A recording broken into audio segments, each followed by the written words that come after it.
I'm Ed Highland for AINtv. Congress has just passed the FAA Extension Act of 2008, deferring a decision on how to pay for a long-awaited modernization of the U.S. air traffic management system. Still unknown is whether the budget will be based on fuel taxes or on user fees.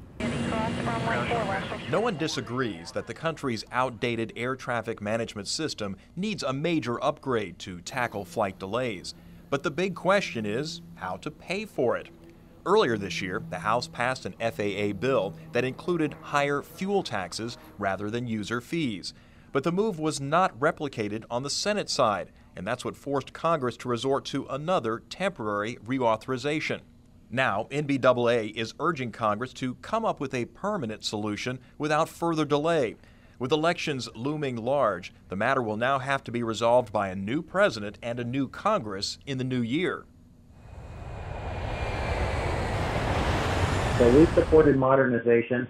We said we're willing to contribute to that, and we're willing to contribute through a fuel tax increase, not through user fees. And so we've supported all the proposals that are in line with that philosophy. NBAA contends a fuel tax is much more efficient, more fair way to spread the cost of modernization. We want a system that is broad enough that has enough capacity to facilitate all of our operations. And if that means we have to pay additional amounts, then we think that the most efficient and effective way to do so is through a fuel tax increase. With the high cost of fuel, that tax would not come cheap.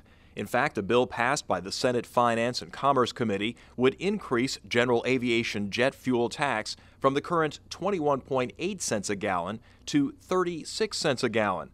That move alone would provide approximately $240 million per year in additional funding. Fractionally owned aircraft and some light jets would also be subject to the fuel tax, adding about another $58 million per year to the fund. NBAA has made progress influencing Congress, but it is still unclear where the two presidential contenders really stand on the issue and whether either of them would act any more decisively. Republican Senator John McCain, who uses a business jet owned by his wife's company for campaign flights, voted against an amendment to eliminate the new $25 per flight user fee on general aviation. But his running mate is a strong supporter of general aviation and has taken a stand against user fees. In May 2007, Alaska Governor Sarah Palin signed a resolution in opposition to the FAA's plan to increase avgas taxes, impose user fees, and slash airport funding.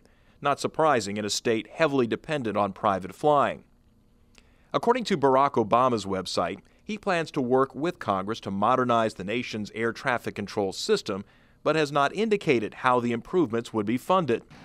McCain has also indicated he might favor a move to privatize air traffic control, but Barack Obama vehemently opposes putting ATC in private hands. NBAA leaders tell AINtv they will continue to fight user fees regardless of who's in the White House. We've had some real success working with administrations from both parties in the past. And so, we welcome the opportunity to discuss the issues and present the case for modernization and building on fuel taxes as opposed to user fees, no matter who is in the White House. Obviously, this is going to be an issue for some months to come. Let's get another perspective on the issue. Joining me now is Eric Norber, who is the owner of ELJ Aviation. ELJ is an aircraft management company, and Eric is a pilot and also an aviation consultant. Now, Eric, once again, we have a delay. It just really seems like this thing is dragging on.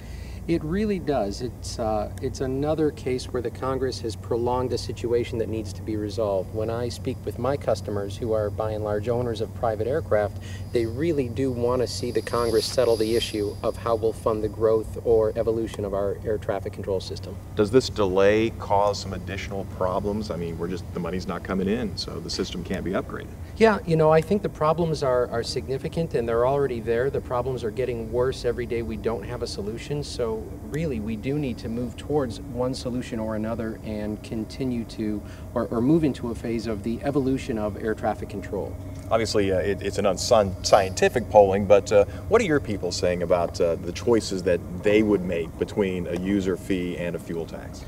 In casual discussions, my clients are chiming in on the side of a fuel tax, which they feel would be a bit more balanced way to spread the cost across aviation, whether it's to airlines or corporate users, although really at the core of it, they just want to see the issue settled so we can move on and help repair the system.